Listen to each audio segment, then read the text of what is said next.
Shalom les amis, Erev Tov, ce soir, on continue encore un petit peu. La princesse disparue, que les Hachem bientôt va la trouver, hein, à force. On ne désespère pas du tout. Et on va faire d'abord, ensemble, une petite fila.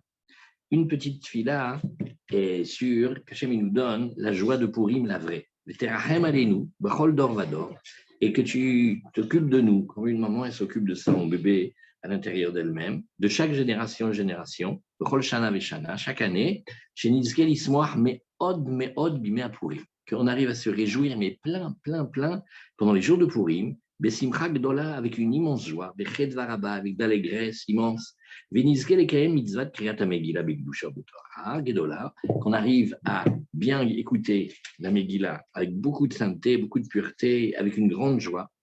Et venizkel idbonen godel otsem anes anifla v'yeshua v'nora v'atzuma azot, et qu'on arrive à sentir, à ressentir et à percevoir l'immensité du miracle et de la délivrance qui s'est passé à ce moment-là, où les pirsoumenissa bifne kol am ve'eda, et qu'on répande le miracle, qu'on en parle. Mais qu'on ait la chance aussi de bien faire la mitzvah, de donner des cadeaux, chacun à l'autre, au matanot le'evionim, et qu'on donne aussi Bezrat Hashem plein d'argent aux pauvres, au mitzvah de Seudat Purim, et qu'on réussisse à faire bien le repas de Purim, Beshlemut Gadol ou Besimcha Rabba Vatsuma.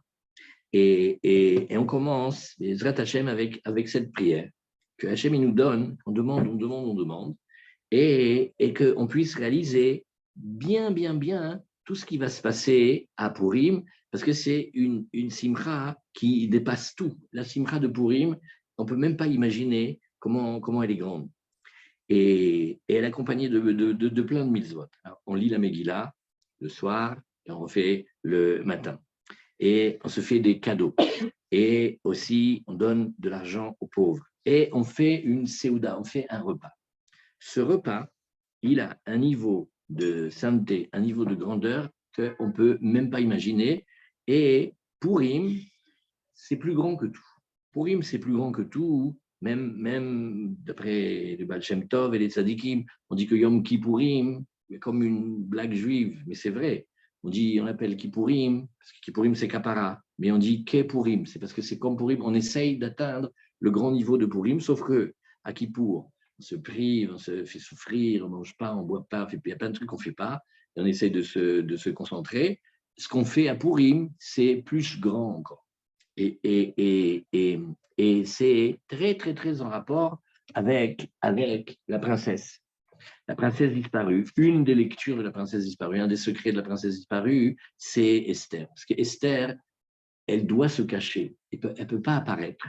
Et même, on le voit dans la Megillah, que Esther, depuis le début, oui, depuis le tout début, on voit que Esther, elle ne raconte pas son peuple et elle ne raconte pas sa naissance, parce que Mordechai, il lui a ordonné de ne pas dire. Donc, elle va être prise. Vous connaissez l'histoire de Purim.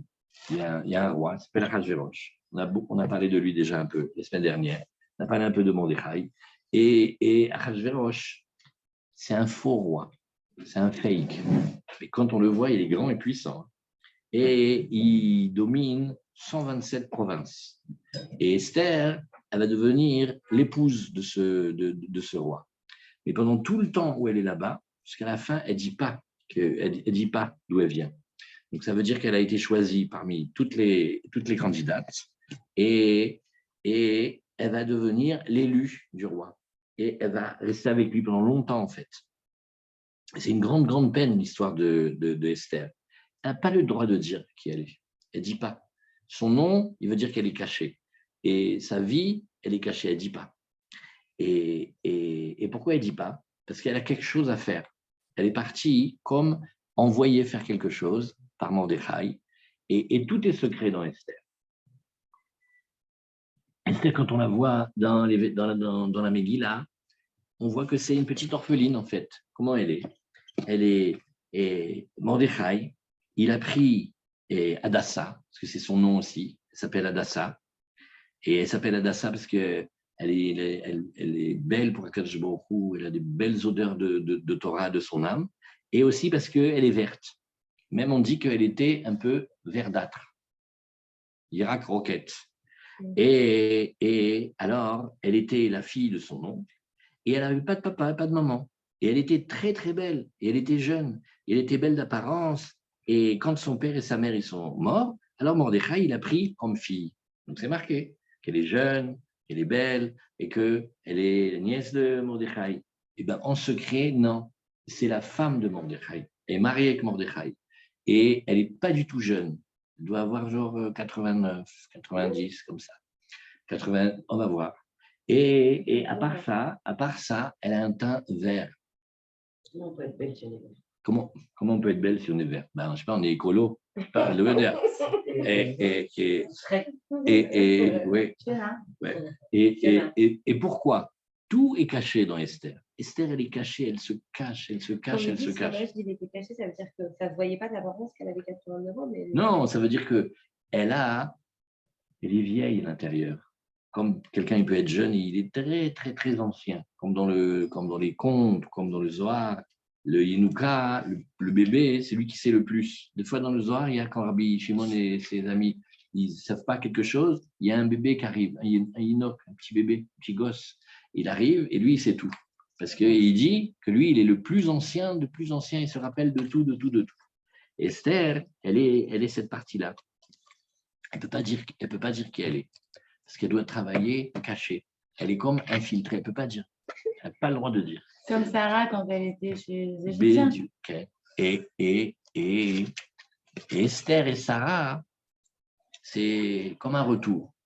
Et d'ailleurs, on a vu que quand Rabbi Akiva, il a vu que les élèves s'endormaient au début du cours, alors pour les réveiller, il leur a dit comme une blague juive. Il a dit pourquoi Esther, elle a régné sur 127 provinces? Parce que Sarah, elle a vécu 127 ans. Les élèves, ça les a fait rire. Et comme ça, ils se sont réveillés. Mais c'est marqué que les tzadikim, quand ils parlent, même les blagues qui racontent même les histoires simples, il y a plein de secrets. Et le secret, c'est que Sarah et Esther, elles reviennent. C'est comme une âme qui revient. Et Sarah, d'abord, elle a su garder son temps. Elle a vécu chacune de ces secondes de sa vie. Elle n'a pas perdu son temps. Elle a gardé. Et comme elle a travaillé le temps, la première chose qu'on a quand on vit, quand on est un homme libre, une femme libre, la première chose qu'on a, c'est notre temps à nous. Sinon, c'est qu'on n'est pas libre. Et elle, après, dans ses descendances, quand elle revient, chez Esther, ça donne qu'elle peut gagner le lieu. Alors, elle a dominé toutes ces provinces-là. Mais il y a toute une partie cachée de la Megillah. Et Esther, c'est elle qui dévoile les parties cachées.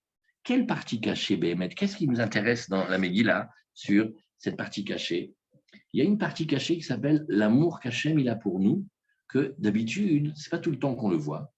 On a une émouna qui est là, qu'il nous aide et qui nous surveille, qui nous donne tout ce qu'on a besoin, mais on ne voit pas. Mais là, on a vu quelque chose d'immense. Et elle ne dit pas, parce qu'elle va faire un travail caché. Maintenant, comment elle fait pour être cachée? Ce soir, on va voir une chose. Esther, son histoire, elle est terrible. Mais il n'y a pas une peine comme la peine d'Esther. Elle s'est donnée, c'est comme sacrifiée pour son peuple.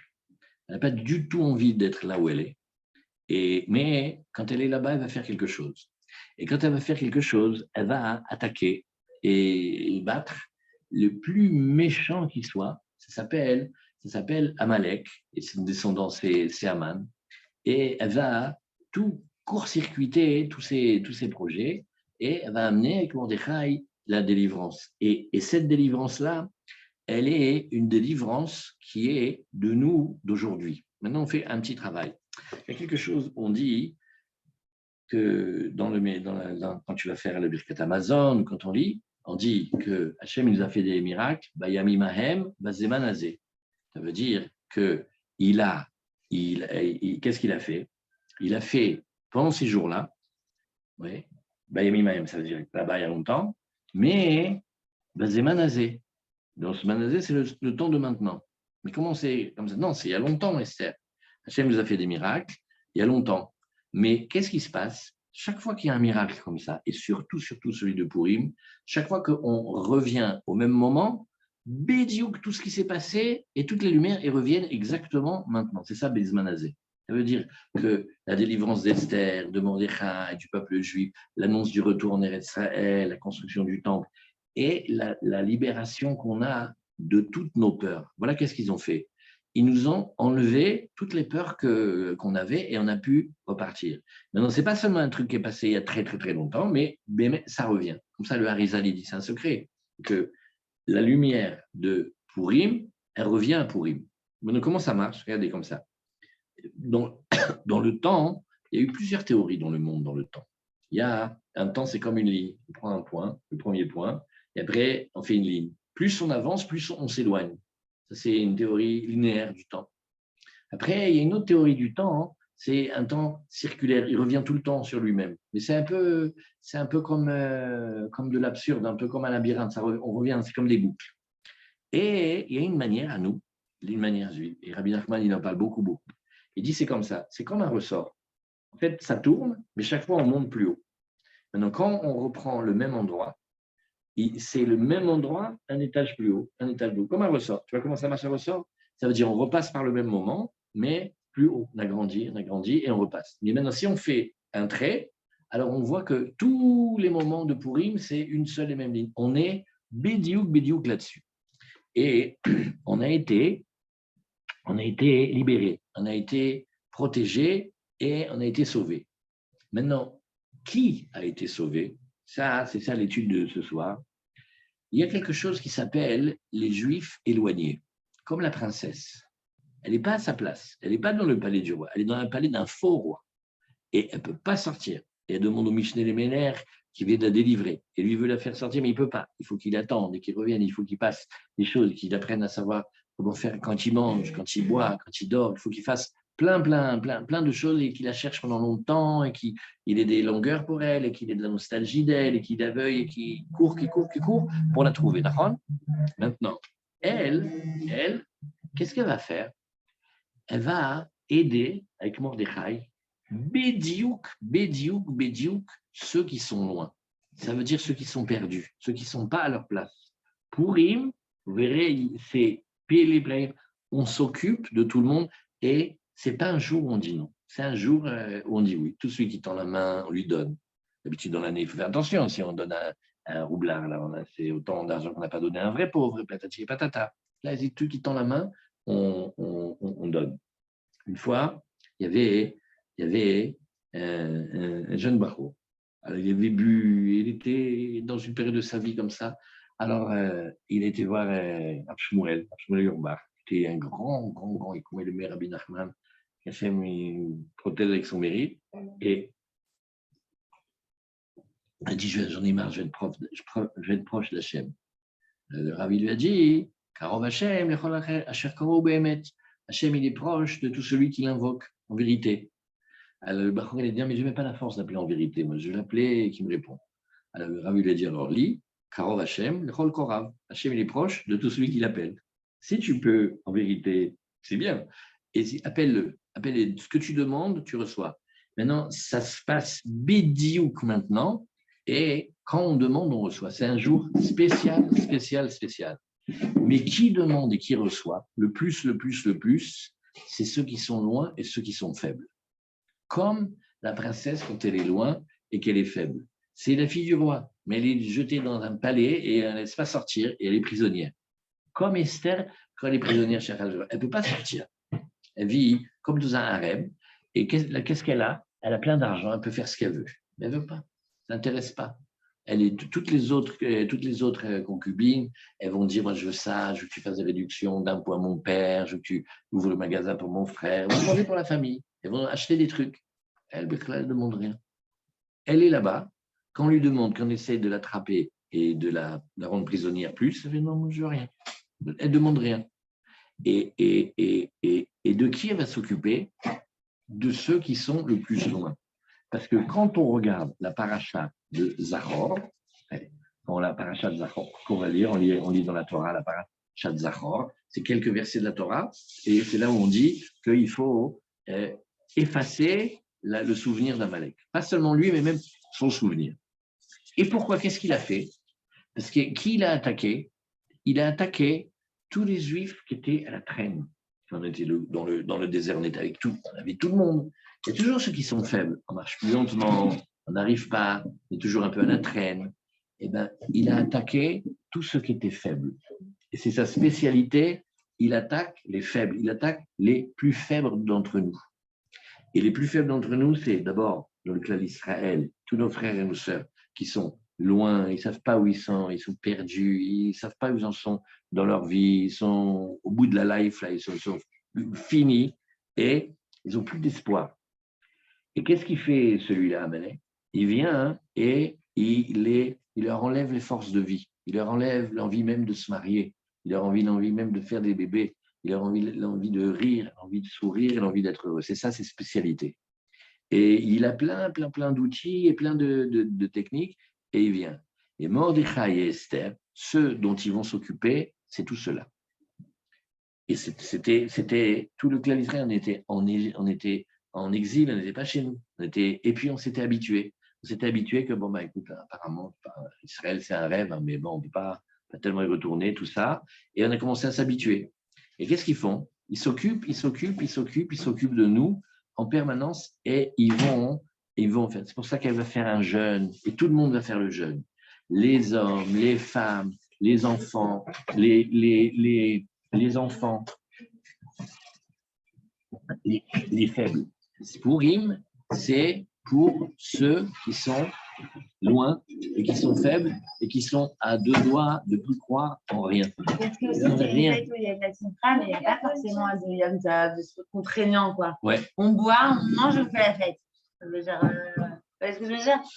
Ken, mais parce que tellement que c'est grand, c'est un truc spécial du Baal Shem Tov et que Rabbi Nachman dit plein. Tellement que c'est grand, tellement que c'est élevé, que c'est comme un Yom Tov, mais sans les interdits du Yom Tov. C'est pas comme le Shabbat de Yom Tov. C'est un jour comme, mais en vérité, il est très profond. Maintenant, quand il s'occupe de nous, c'est parce que il y a quelque chose qui est que entre Achashverosh et Haman, ils font un truc très intelligent. Ils vont nous abrutir et ils vont nous enlever l'espoir. Comment ils nous abrutissent? Il faut un grand festin et tout ce qu'on demande, on a. Donc, on vit d'une année à l'autre. C'est comme ça quand on allait voir le roi. Chaque année, il y avait un jour comme ça, ou quelques jours où tout ce qu'on demande, on a. Maintenant, comment ils font? Ils sont endormis. On les a rendus bêtes. Ils attendent ça. Et ils vont demander. Maintenant, qu'est-ce qu'ils demandent en général? Les choses de leur vie de tous les jours, les choses qu'ils ont besoin. Comme ça, ils ne peuvent pas penser ni réfléchir à qu'est-ce qui est important. Et comme ça, on les endort. Et surtout, il va bien dire à Esther, il dit, regarde, moi je t'aime, tu peux me demander tout ce que tu veux jusqu'à la moitié du royaume. Bon, c'est bien déjà, une moitié du royaume, c'est pas mal. Mais en vérité, la moitié du royaume, ça veut dire, tu ne me parles pas ni d'Israël, ni du temple. Mais il ne sait même pas qu'elle est juive. Mais il lui dit, regarde, tu peux me demander tout, mais il y a une moitié du monde, ça va s'appeler Israël, Yerushalayim, le retour, le temple, tout ça, on ne peut pas parler ici. C'est tabou, personne n'a le droit de parler. Ça faisait combien de temps que le temple est botanique? Ça faisait 70 ans qu'on était dehors. Le deuxième Beth Amikdash? Non, le premier, il était cassé, et maintenant, on parle qu'on va retourner en Israël et on va chercher le deuxième. Ça, c'est juste avant le deuxième. Et Esther et Mordechai, ils vont permettre le retour. Mais nous, ce soir, on va regarder quelque chose de spécial. C'est que quand on va parler de Zachor, la paracha de Zachor, et quand on va parler de Amalek, il y a un truc avec Amalek. Et le Rebbe, Binachman, dit, regarde, il est en train de refroidir le cœur. Le cœur, normalement, il devrait être chaud, il devrait être plein de joie et plein de... Et Béhémet, on connaît ces périodes-là.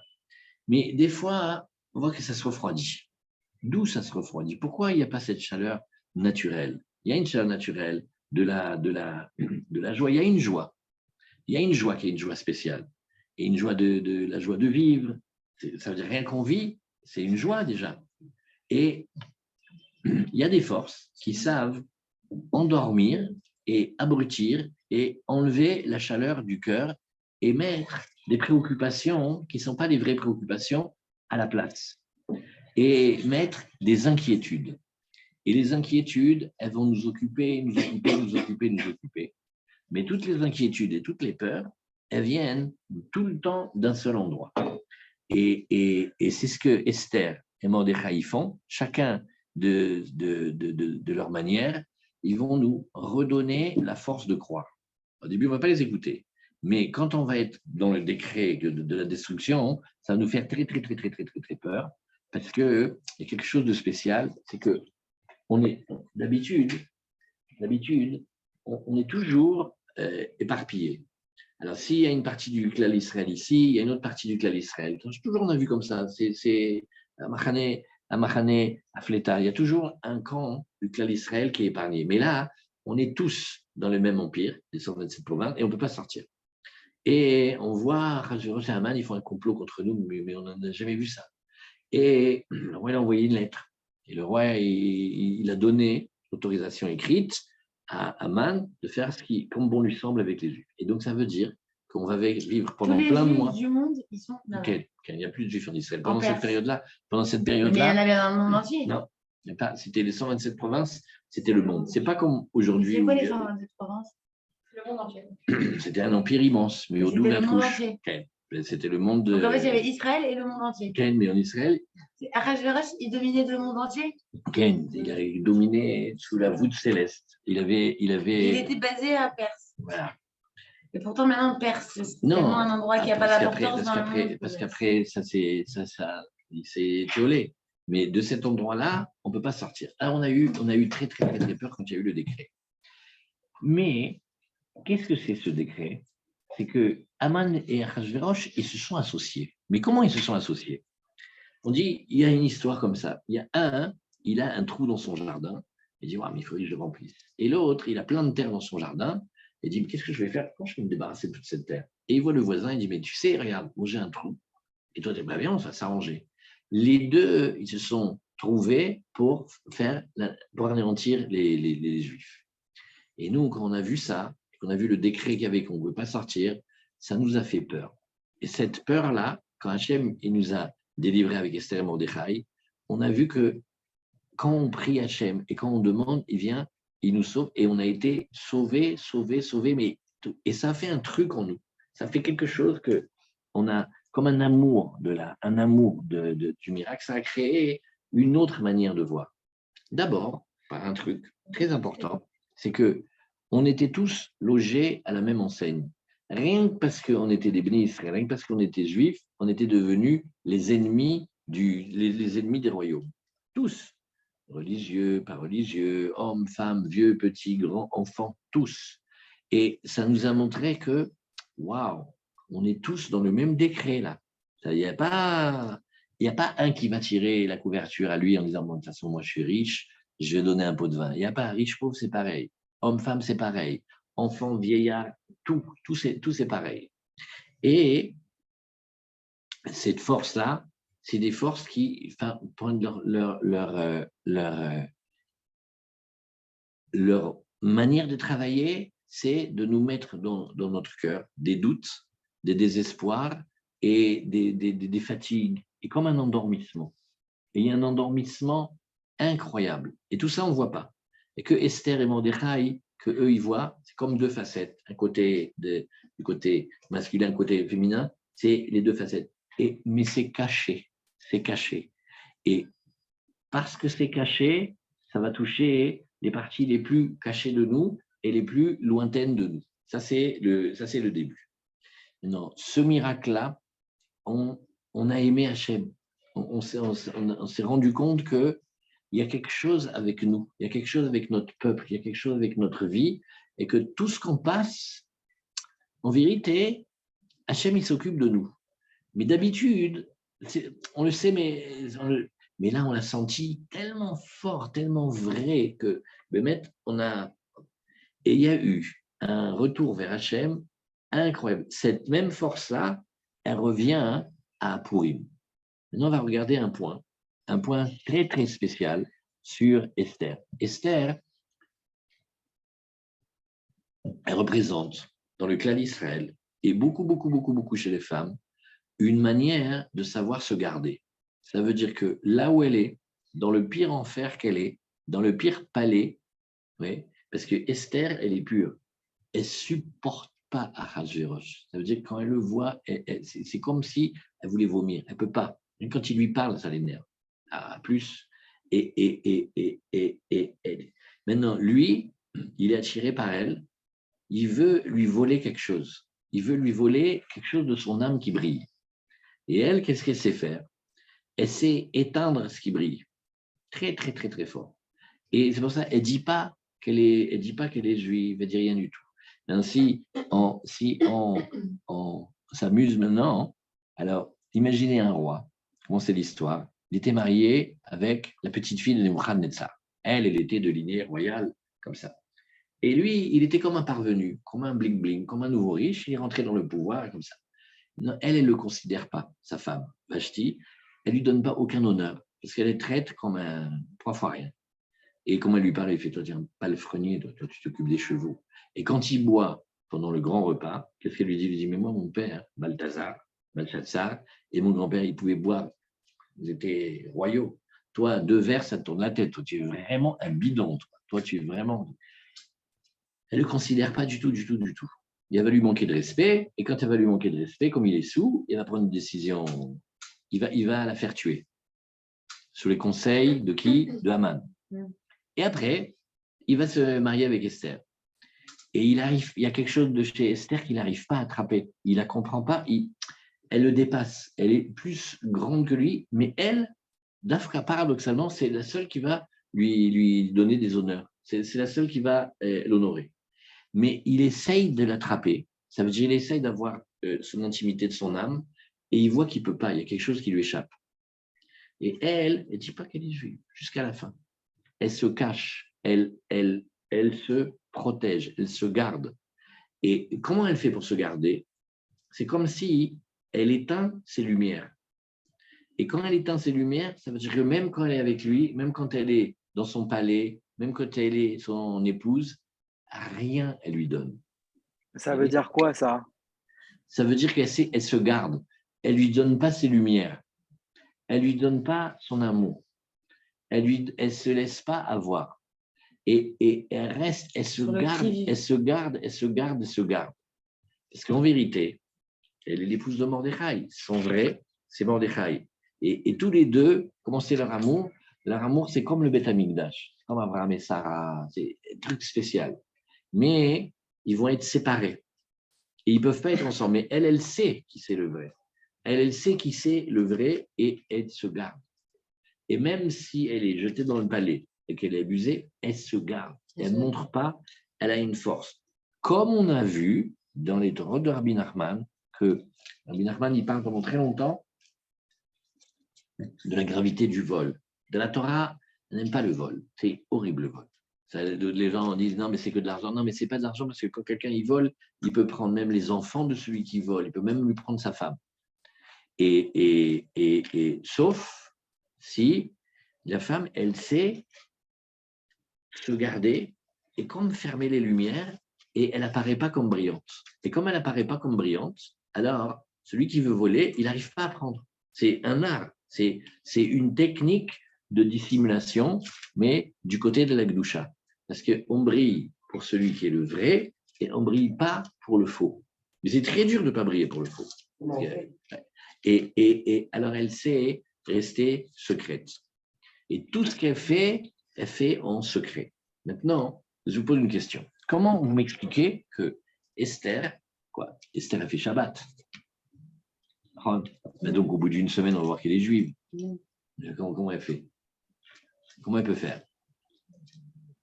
Salomon, juif. Elle fait aucun travail le Shabbat. Regardez comment elle a fait. Elle s'est débrouillée pour avoir 7 servantes, une de chaque jour. Maintenant, celle du dimanche, elle va travailler. Pour elle va travailler. Maintenant, celle du Shabbat, à chaque fois qu'elle vient le Shabbat, elle ne va pas travailler. Elle dit, oui, c'est normal, c'est une reine, elle ne travaille pas. Et donc, comme ça, elle se cache. Elle prie en cachette. Tout ce qu'elle fait, elle fait en cachette. Et tout ce qu'elle est belle, et tout ce qu'elle est pure et grande et attirante et incroyable, elle ne donne pas. Mais quand même, elle l'honore. Alors lui, il a un rêve, il a plein de femmes et de concubines. Il n'y a que Esther qui l'intéresse. Il n'y a aucune faute chez Esther. Mais parce qu'il voit quelque chose. Elle a eu des enfants avec Achashverosh? Il y en a qui c'est lui qui a aidé à construire le Beth Amikdash. Et maintenant, mais elle est restée très longtemps avec lui, la pauvre. Maintenant, qu'est-ce que ça veut dire qu'elle ne montre pas? Il y a quelque chose qui l'attire, mais Rabbi Nachman, il dit, il n'y a que les Juifs qui savent bien se tenir avec l'argent. Ça veut dire faire que dans l'argent, il y a des couleurs. Parce que dans l'argent, il y a des couleurs. Dans les mondes du haut, c'est l'origine des couleurs. Et l'argent, le Juif, il a des couleurs. Qu'est-ce que ça veut dire? Il a du blanc, il a du rouge, il a du chesed, il a de la gvura.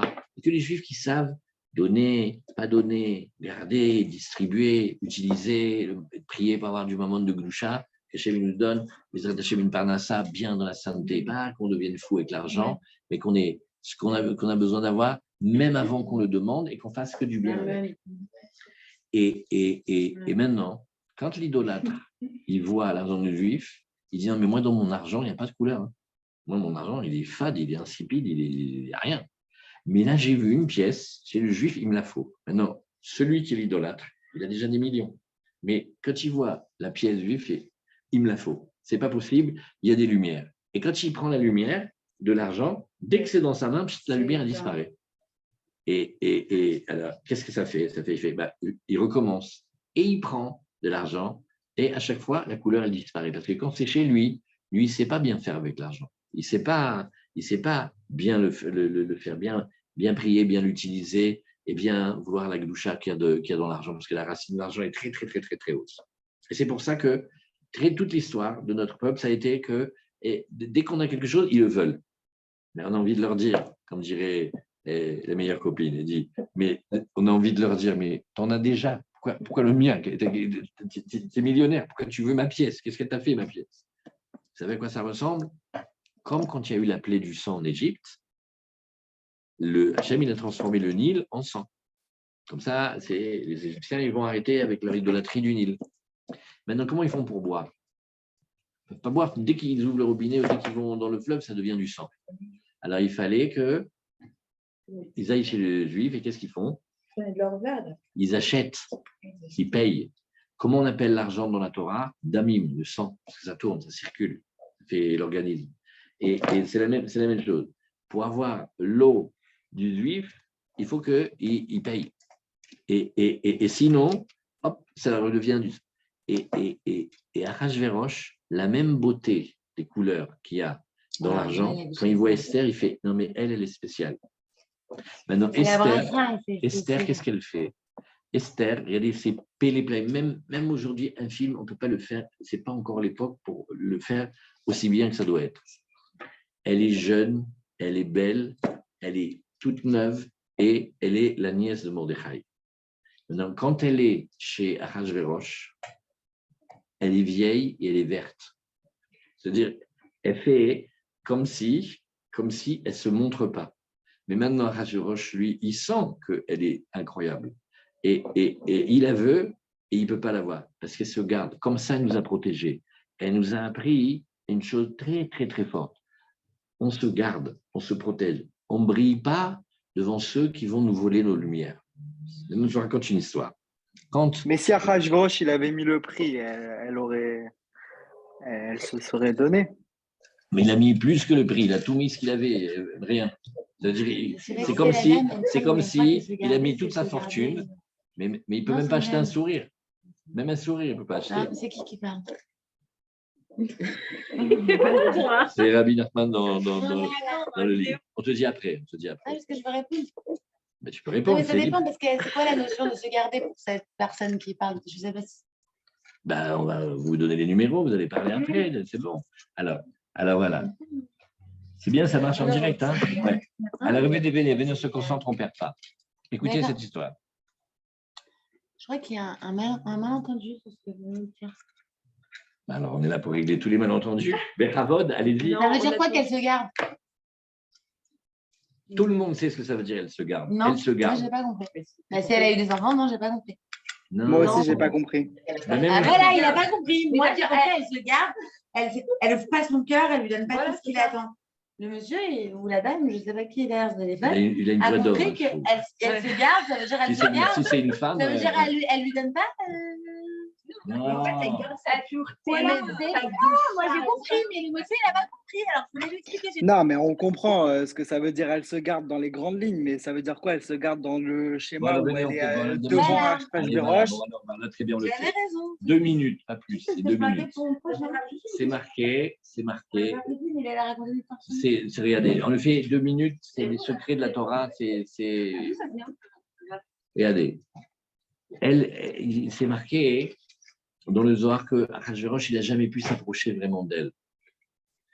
Maintenant, c'est une histoire compliquée, ça veut dire il n'a pas pu avoir l'intimité de son cœur et de son corps complètement.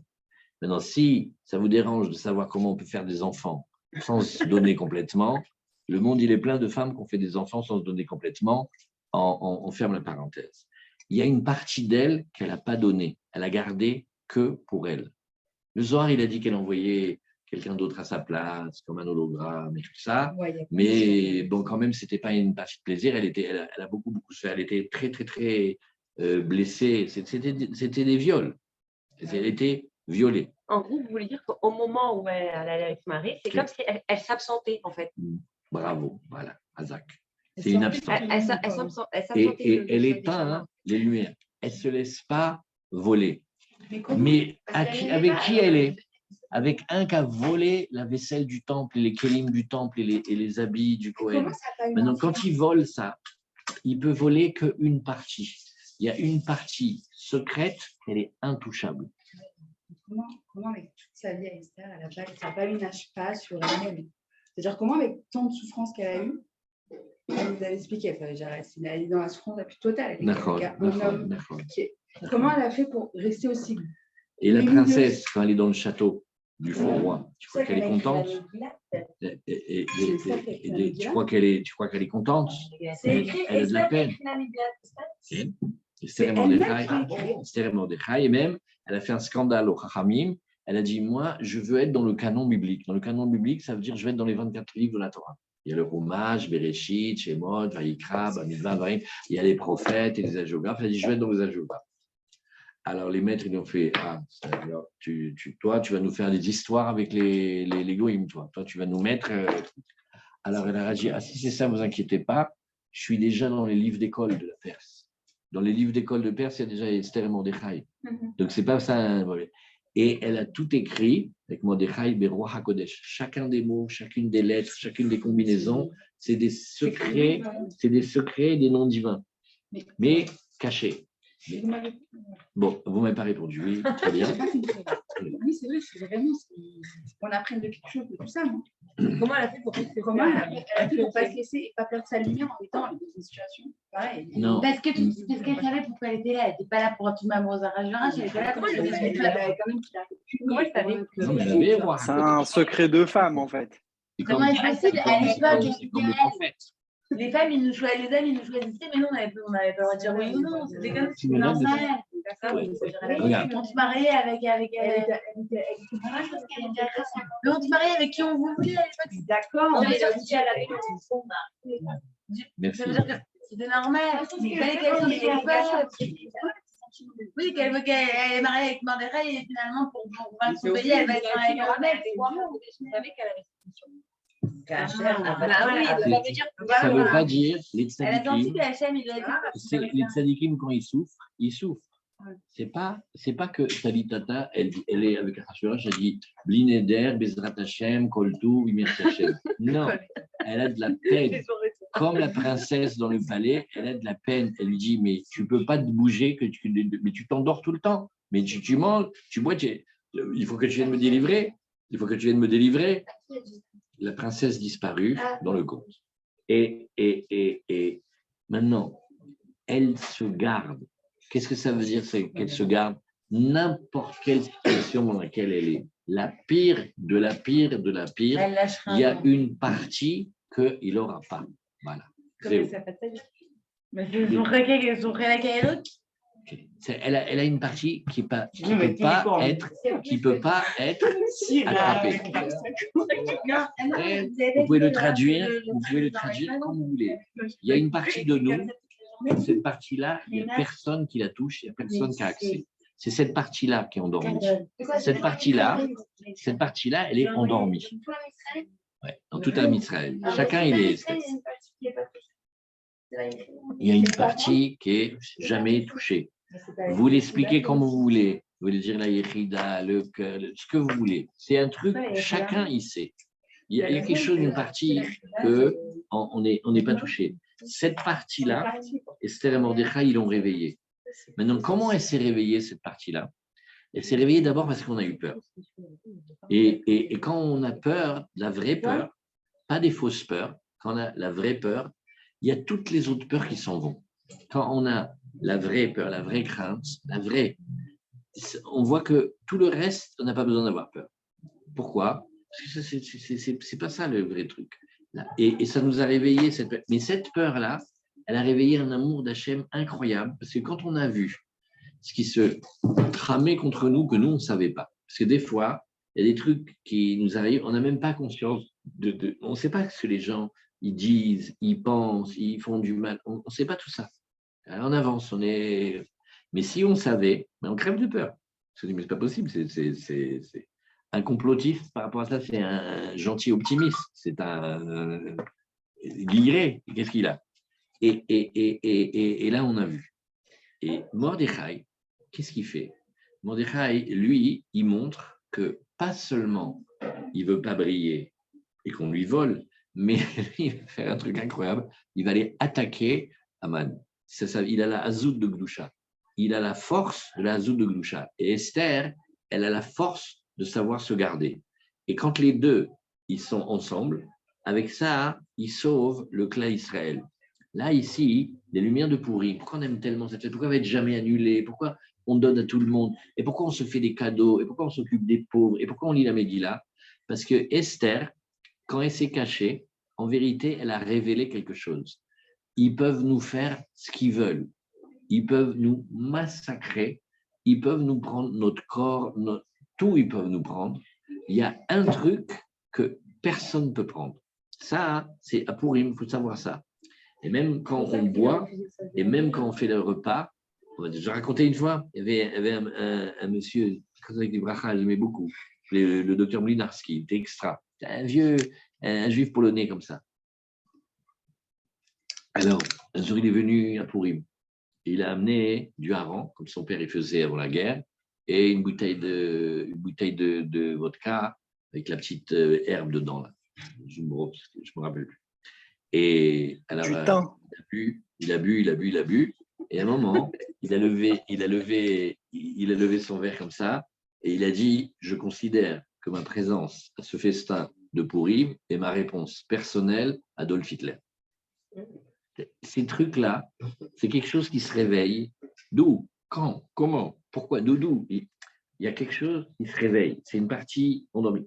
La partie qui s'était endormie, que Amalek, il essaie toute la journée de l'endormir et de nous dire qu'on est perdu, c'est juste ce petit point-là. Mais je sais que c'est dur à entendre, mais on va le refaire plein. Des fois, on voit dans nos vies, on voit dans la vie des gens qu'on aime, on voit des passages qui sont durs à vivre, très durs à vivre. Normalement, ça aurait dû nous laisser sur le carreau. Normalement, ça aurait dû, voilà, c'est fini. On finit par terre. Et quand même, on est là. D'où est venue cette force-là?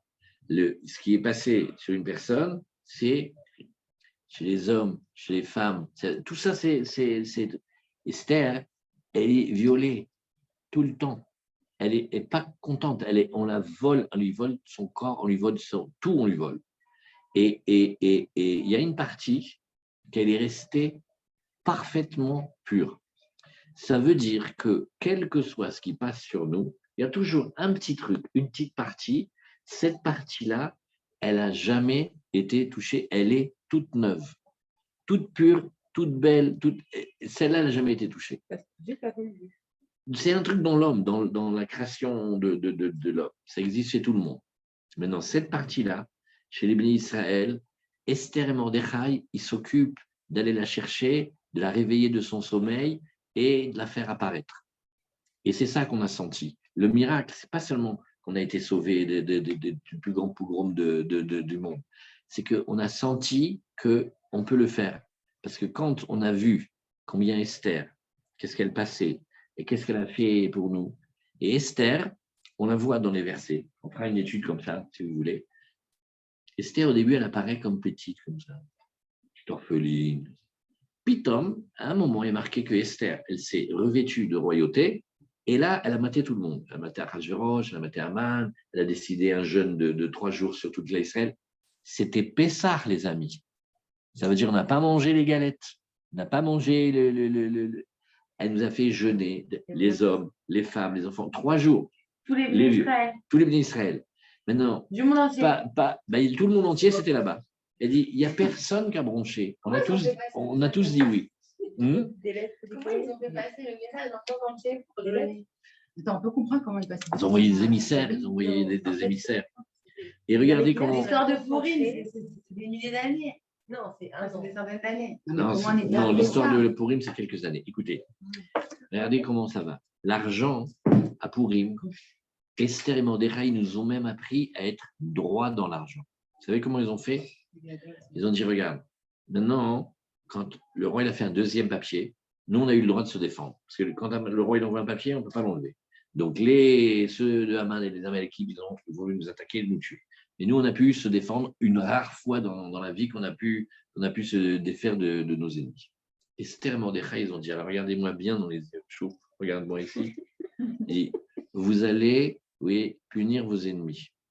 Si j'attrape un qui tape une Rolex, un portefeuille, ou même un shekel, il a affaire à nous.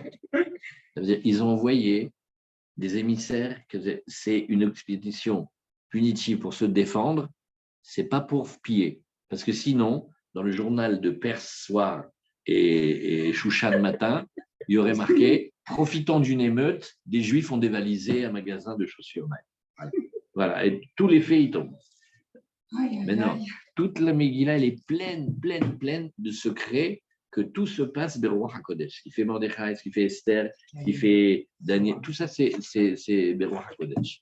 Il y a une partie qui est jamais touchée. Mais quand on en prend sur la tête dans la vie, on a l'impression que, bon, avec ce que j'ai fait, bon, d'accord, il y a les tzadikim, et on est persuadé qu'on a tout lâché et tout perdu et qu'on est descendu trop bas.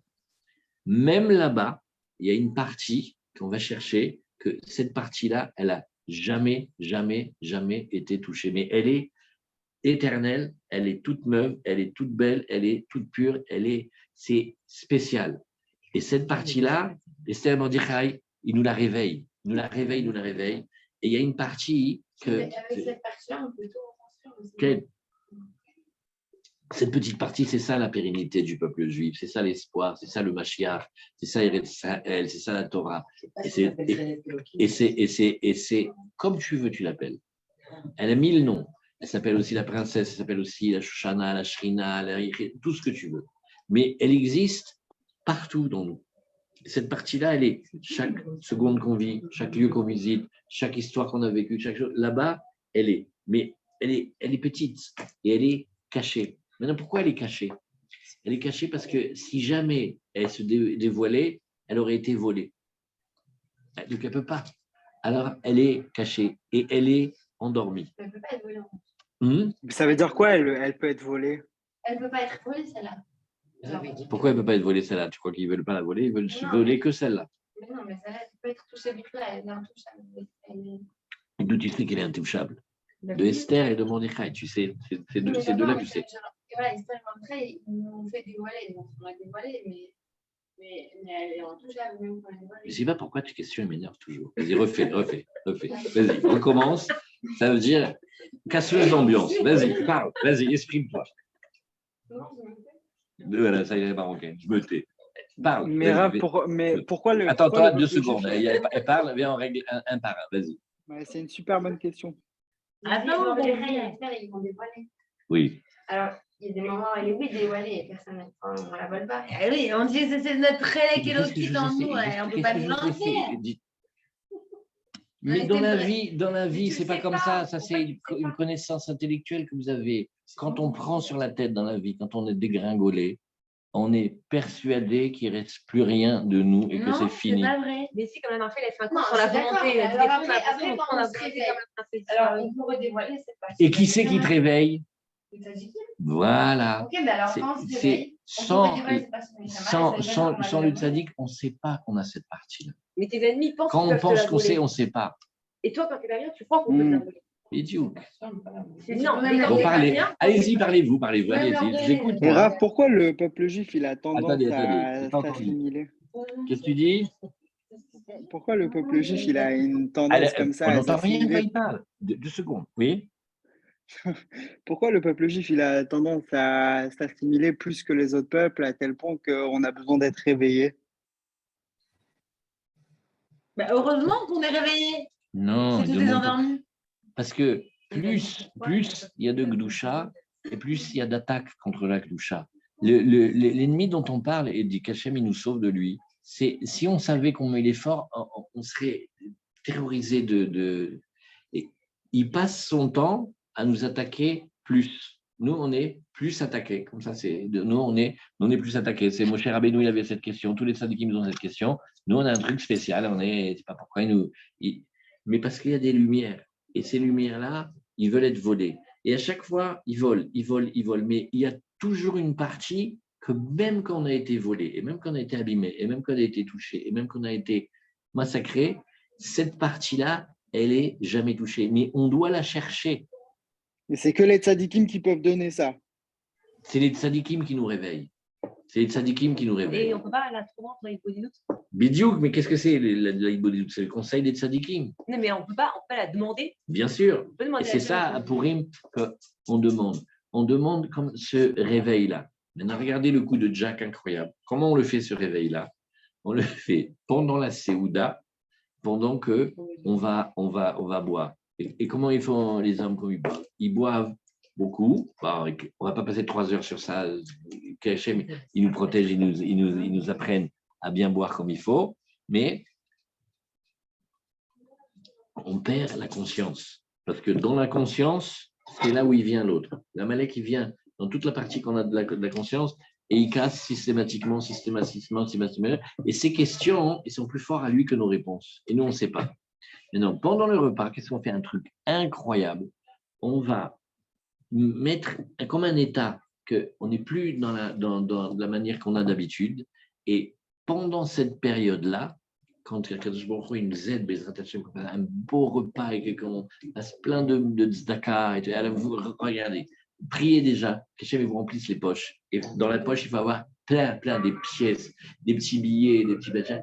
Il faut donner. Tout le tikkun de Radin, ça s'arrange à Purim. Le monde de la Torah, il tient de Purim. Tous les gens de Torah, d'où ils vivent, des dons de Purim. Celui qui vient, alors ne faites pas genre juste un billet et dire, moi, je vais casser le billet. Faites plein de petits billets, Il faut donner. Alors là, c'est cadeau. On se fait des cadeaux. Parce que quand on fait un cadeau, on va réveiller quelque chose chez l'autre. Il y a 2 pirouchim, pourquoi on fait des cadeaux. On fait des cadeaux, parce que comme ça, quand quelqu'un n'a pas, mais on ne sait pas qu'il n'a pas, quand on lui fait un cadeau, lui, il va pouvoir aussi refaire un cadeau, il va faire le repas. Donc, un truc, venez, on parle entre nous. Les petits gna-gna, les gâteaux, les bonbons, les trucs, c'est sympa pour les gosses, mais choisissez des gens et un poulet, ça peut sauver un repas. Regardez, trouvez des gens que vous aimez, ou même des gens que vous n'aimez pas, des fois c'est bien aussi, ça s'arrange, et vous vous renseignez qu'est-ce qu'ils aiment. Et qu'est-ce qu'ils aiment, vous leur offrez. On peut faire des institutions. Nourriture. Ok, que la C'est de la nourriture. nourriture. Tout ça se passe avec le repas. Tout, c'est le repas. C'est Adamaritch, tout ça. Et plein d'argent pour. Matanot Ishlere, où on réveille des amours qui sont endormis. Parce que d'abord, quand on fait un cadeau, il n'y a pas plus beau. Et c'est des matanotes, on fait des cadeaux. Et quand on vient lire la Megillah, il y a quelque chose que. Mais c'est fou ce miracle qu'Hachem nous a fait. Et maintenant qu'on connaît le secret, que ce n'est pas qu'il nous a fait, mais il continue maintenant, c'est un moment pour demander la délivrance. Mais vraiment, ça c'est encore plus fort que Pessah. Mais qu'est-ce qu'elle dévoile? Elle dévoile une partie qu'elle est indestructible. Mais ce n'est pas une connaissance théorique, la partie indestructible. Nous, on doit aller la chercher Bédiou quand on n'est pas en forme. Parce que ça ne sert à rien de faire le malin et de dire il y a la irida et tout ça. C'est quand tu es en 1000 morceaux, quand tu appelles au téléphone et que tu es au bout de la life, viens nous la faire ta théorie qu'il y a la irida. À ce moment-là, la irida, même plus tu sais qu'elle existe. Maintenant, à l'intérieur de cette situation-là, il y a un petit machin qui est indestructible. Mais va expliquer à quelqu'un qui souffre ou quelqu'un qui n'en peut plus, il fait, mais enfin, ta irida. Mais quelle irida? Ta sœur, oui, quelle irida, quel truc. Tu le cherches dedans toi et il y a quelque chose à l'intérieur de la pire situation que là-bas, il y a ça. Esther, qu'est-ce qu'elle fait? Elle vit ça, elle est ce petit point-là. Maintenant, pour le clan Israël, elle donne tout. Pour l'autre tordu, elle donne rien. Ah, il lui prend tout, même son corps, elle fait, t'occupe, je sais faire, il n'a pas ce qu'il veut. Et jamais il aura. Peut me tuer, il n'a pas. Et ça, c'est la même chose avec nous. C'est la même chose avec nous. Maintenant, je raconte une histoire pour vous détendre, parce que je vois que quand Yosef, il est arrivé en Égypte, maintenant, on ne sait pas qui c'est, le roi d'Égypte, il prend Yosef. Mais d'où il vient? C'est un gosse perdu, on ne sait pas d'où il vient. Est-ce que, imagine maintenant, tu as un gouvernement, et imagine maintenant, tu nommes un ministre, tu ne sais pas d'où il vient, mais peut-être c'est un ennemi. Peut-être c'est un Ukrainien, peut-être c'est un Russe. Bienvenue en France. Ça y est. Alors, je sais. Et maintenant, il est fou de prendre un. Alors, à un moment, Yosef, il dit non, parce qu'il y a mon père et mes frères qui vont venir. Ouais, Pharaon, il est content. Il fait ah ben ça y est, ils vont me lâcher au cabinet ministériel. Toujours, il me dit oui, peut-être vous avez amené un ennemi, peut-être vous avez amené un communiste, un socialiste, un shalom, et tatata. Ok. Maintenant, on va voir. Maintenant, Pharaon, lui, il vole les énergies. Lui, dès qu'il voit quelqu'un de bien, pic, il lui vole son intelligence, sa force, son cerveau, sa connaissance, etc. Alors maintenant, one minute. Maintenant, Yosef, il parle à ses frères et il leur dit, regardez, je vais vous faire le coaching, vous ne parlez pas. Parce que maintenant, Shimon et Lévi, c'est des giborim. C'est-à-dire, Pharaon, il va les voir, il va faire ceux-là, ça va être mes chefs d'armée. Yehuda, lui, mais chacun qui voit des Bnei Israël dit mais d'où il sort? C'est quoi ces frères-là? Chacun, d'abord, je jette tous les ministres, je les prends eux, et je vais leur pomper leur énergie, je vais me nourrir d'eux, plus qu'un vampire. Qu'est-ce qu'il fait, Yosef? Yosef, il dit à ses frères, alors regardez, vous connaissez l'accent du Périgord? Oui, vous connaissez l'accent du Périgord. Vous, alors maintenant, je vous explique. Les Égyptiens ne supportent pas ni les bergers ni les moutons. Vous ne parlez que de moutons et de. Donc maintenant, Pharaon, il voit Yehuda, Shimon, Lévi, Sachar, ceux-là, je vais les vampiriser, je les dévore. Il fait comme ça. Maintenant, il parle avec eux. Comment il fait? Parce qu'on a passé la transhumance, on a passé la Pyrénées, mais alors il y avait une épidémie, alors il y a beaucoup d'agneaux qui sont partis, mais alors c'était pas ça, c'était après ils avaient alors des anges qui arrivent, c'était terrible. Et le pharaon, il fait, c'est quoi ça? Plus ils parlent avec eux, plus ils font l'idiot, ils font le bête, ils font le. C'est une chorma de la Torah Atsuma. Quand il y a des pourris, des crapauds, des voleurs d'énergie, tu fais la bête. Plus ils te regardent, si tu vois qu'ils cherchent quelque chose, fais comme ça, mets le doigt dans le nez pendant 1 heure devant lui. Dégoûte-le, qu'il se sauve. Maintenant, pour celui qui est le vrai, tu vas être la plus belle du monde. Mais ça, ce coup-là, c'est Chazak, Chazak, Chazak. Parce que des voleurs de lumière, il y en a mais de partout. Mais maintenant, le plus grand voleur de lumière, c'est Amalek Aman. Et le plus grand complice de trucs, c'est Ahasverosh. Donc les deux, ils se sont mis contre nous, mais on n'a aucune chance. Quand on a ouvert les yeux avec Esther et Mordechai, on a fait, non mais là, on était en grand danger. Là. Et on voit comment Hachem, il nous sauve. Et attends, tout caché. Hachem aussi caché. Aucun nom d'Hachem dans la Megillah.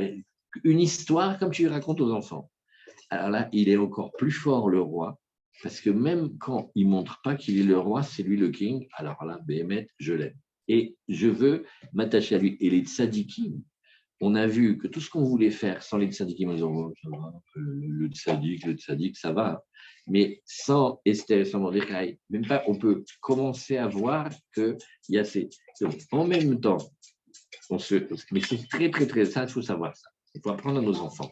Tu fais attention. Si tu es beau, tu fais attention. Tu n'es pas beau devant n'importe qui. Tu n'es pas belle devant n'importe qui, tu fais très attention à tout. Pareil avec l'intelligence, pareil avec ton charme, avec tout. Il y a qui sont des pompeurs de vie et d'énergie. Ceux-là, mais dégoûte-le. Je continue l'histoire sur le sabbat Israël. Le sabbat Israël, c'est un grand sadique qui prie beaucoup pour le clan Israël. Une fois, il l'a amené à Paris. Oui, c'est fait. Et il a capté très vite qu'ils allaient en faire comme un baba. Regardez ce qu'il a fait. À Paris, dans un superbe, ce qu'il a fait. Il a pris des cuisses de poulet, il les mettait dans ses poches. La moitié de la salle se sont sauvés. Ils ont dit, mais c'est honteux. Hazak. Aux organisateurs, il a dit, j'essayais de faire de moi mes forçats, j'essayais de faire un truc. C'est une intelligence péléplaïm, mais c'est dur parce que quand on est brillant, on a envie de briller. Quand on est beau, quand on est belle, quand on est intelligent, c'est naturel, on a envie. Si Hachem nous a fait comme ça, pourquoi on ne va pas. Et Esther, elle nous enseigne. Elle enseigne à toutes les petites juives du monde entier, de toutes les générations. Il n'y a personne qui te vole. Même si des fois tu dégringoles, il y a des choses, c'est à toi. Personne ne peut l'avoir, ça. Mais il faut que tu saches que tu l'as. Et le ridouche, il est où? C'est que tu l'as même dans les pires situations. Parce que chacun, il a ses barrières. Il fait, non, mais bon, je n'ai jamais fait ça. Et s'il le fait, il fait, bon, ça y est, maintenant c'est fini. Ça, allez, jurer de ne pas voler, de voler, tatati, tatata. Ça, à cet endroit-là. Et nous, quand on lit la Megillah, c'est comme si Esther a fait toutes ces petites lumières-là. Mais maintenant, moi, je vous les révèle et je vous les donne et je vous les offre. Et tout ce qu'on demande, c'est comme ça. Voilà, maintenant, on fait un peu le after. Bon, vous avez, vers la fin, vous ne parliez plus. Hein, vraiment, que de la tchatch. Hein. Alors. Trop de talent, au Hachem. Non, tout le monde peut piquer. Allez, à bientôt. Shabbat shalom. À très bientôt. Shalom Yael, shalom Ilan, shalom iPhone 11 de Julie. Shalom. À bientôt.